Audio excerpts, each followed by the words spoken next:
Sí, en efecto, la doble vara de Occidente, cosa que ya no es nueva. Vamos a repasar algunos lapsus de expresidentes, justificaciones de todo tinte respecto a gran cantidad de invasiones de Estados Unidos, de la OTAN en diversas naciones. Pero ¿qué te parece si es que comenzamos por un clip que se viralizó recientemente en el que un periodista le consultaba a un vocero de la ONU, que realmente más parecía un vocero de la Casa Blanca, déjame decirte, respecto a qué se diferencia la situación en Siria de la de Ucrania? Vamos a verlo. ¿Usted no llama a todos a respetar la integridad territorial de Siria? Bueno, por supuesto. Eso es un hecho y obviamente es importante que se respete la soberanía y la integridad territorial. ¿Cuál es la diferencia entre la situación en Siria y la situación en Ucrania? No hay fuerzas armadas estadounidenses dentro de Siria. Es una situación paralela a algunas de las demás. ¿Está seguro de que no hay presencia militar estadounidense en Siria? Creo que hay actividad militar, pero en términos de presencia terrestre en Siria no estoy al tanto de ello. Vale, 5 miembros del servicio estadounidense resultaron heridos en un ataque. Si no hubiera militares estadounidenses, ¿cómo podría haber heridos?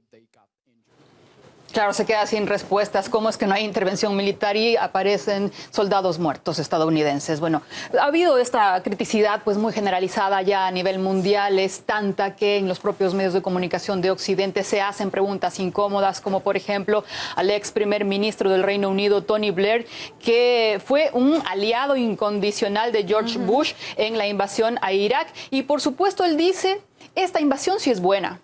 Remover a un dictador que trató brutalmente a su gente y participó en 2 guerras regionales. A ver, nosotros que somos los adalides de la justicia y de la democracia, podíamos hacerlo. Pero por supuesto es totalmente distinto esta invasión a un país que tiene un presidente democráticamente electo y que no empezó ningún conflicto regional. Mira, ahora todo este discurso ya está siendo avalado por medios, por expertos, o sea, ya no es como hace algunos meses. Claro, y los expertos precisamente cubren de esta legitimidad con estos criterios que dan verosimilitud supuestamente. El problema es cuando quieres borrar la verdad, la historia, cuando quieres reescribir la historia para lavar el nombre de, digamos, quienes estás defendiendo. En este caso es un comentario de un experto citado por la Universidad de Oxford o invitado por la Universidad de Oxford. Él dice que lo que ocurre en Ucrania es totalmente distinto a lo que ocurre en Yemen. Para él no es una guerra proxy, es decir, una guerra de defensa de una potencia mundial. Es totalmente aislada, es directa, injustificada de parte de Rusia a Ucrania, pero en el caso de Yemen dice que es una guerra indirecta, una guerra de distinto tipo. Ojo a esto, dice, aquí sí hay bombardeos a ciudadanos reales, hospitales, infraestructura real. ¿Y en Yemen no? ¿No son personas acaso? Justo por esto es que hay mucha criticidad, ¿verdad? Otro de los temas que se han citado es no comparen lo que ocurre, lo que ocurrió en Kosovo en los tiempos de la antigua Yugoslavia. Esa sí fue una intervención limitada de la OTAN. Recordemos que en 1999 hubo gran cantidad de bombardeos aéreos precisamente hacia la entonces República de Yugoslavia. Y por supuesto, acá dicen que esta en cambio es una invasión territorial a gran escala. En el caso de Yugoslavia fue a toda. Acá minimizan. No solamente de Kosovo. Y dicen que no tienen nada que ver, a pesar de que los motivos son más o menos similares. Limpieza étnica.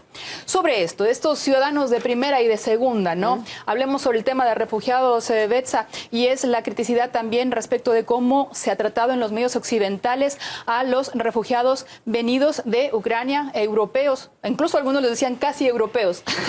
Inteligentes, educados, los queremos, son de calidad. Pero claro, si se trata de refugiados de Oriente Medio, sí, ¿no? Pueden ser capaz terroristas, mucho más si es que vienen de África. Bueno, así la doble moral. ¿Qué te parece si cerramos con lo que te decía, este lapsus que le ocurrió a George Bush Jr.? The result is an absence of checks and balances in Russia and the decision of one man to launch a wholly unjustified and brutal invasion of Iraq. I mean, of Ukraine. Iraq, anyway. 75.